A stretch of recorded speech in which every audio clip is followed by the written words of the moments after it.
Cette vidéo comporte tous les commentaires d'études sur les versets disponibles dans la Bible d'études Esprit et Vie, dans Marc chapitre 7.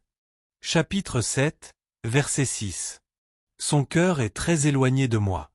Les pharisiens et les docteurs de la loi péchaient à cause de leur attitude légaliste.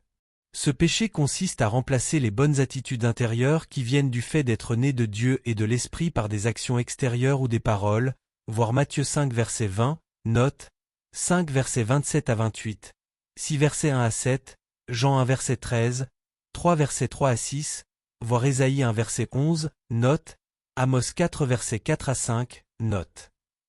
Les légalistes honorent Dieu avec leurs lèvres, tandis que leur cœur est éloigné de lui. Ils donnent une apparence de piété mais, au fond de leur cœur, ils n'aiment pas vraiment Dieu. Premièrement, le légalisme ne fait pas allusion à l'existence de lois ou de valeurs au sein de la communauté chrétienne. Il est plutôt lié aux motivations, c'est-à-dire les bases sur lesquelles le chrétien considère la volonté de Dieu telle qu'elle est exprimée dans sa parole. Toute motivation qui nous pousse à observer des commandements et des règles qui n'ont pas leur source dans une foi vivante en Christ, dans la puissance régénératrice du Saint-Esprit et dans le désir sincère d'obéir et de plaire à Dieu, est une forme de légalisme, Matthieu 6 versets 1 à 7, Jean 14 verset 21.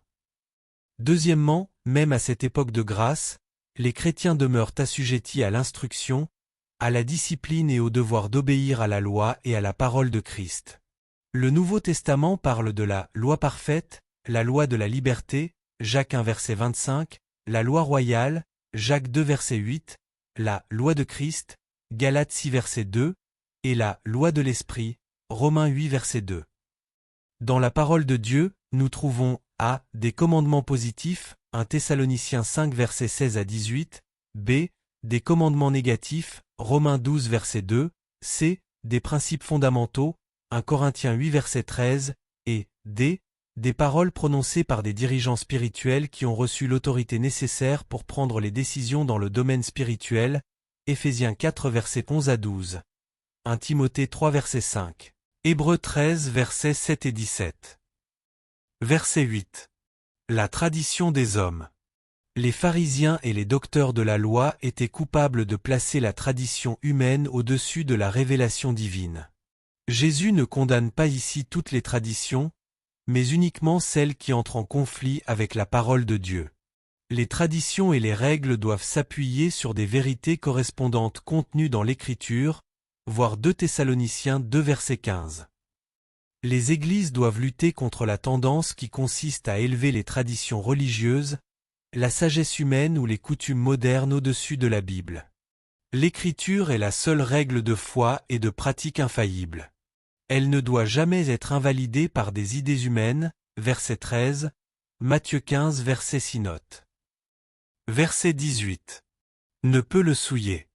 Jésus parle ici des aliments qui entrent dans une personne mais qui n'affectent pas son cœur, verset 19.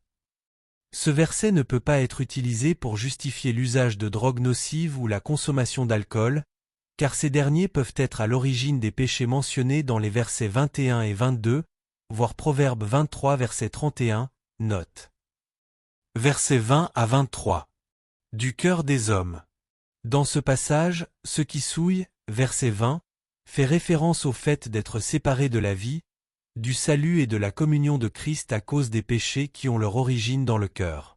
Dans l'Écriture, le cœur englobe à la fois l'intellect, les sentiments, le désir et la volonté, voire l'article sur le cœur.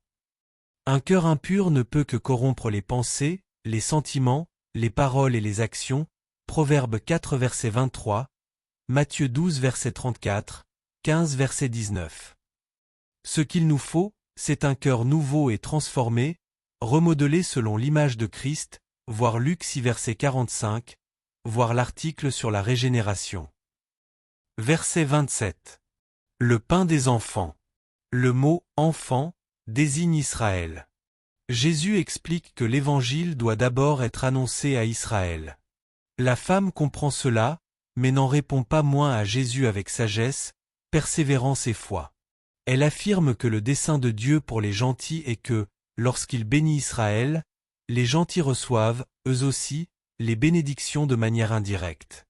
Christ récompense sa foi et sa persévérance en guérissant son enfant, versets 28 à 30.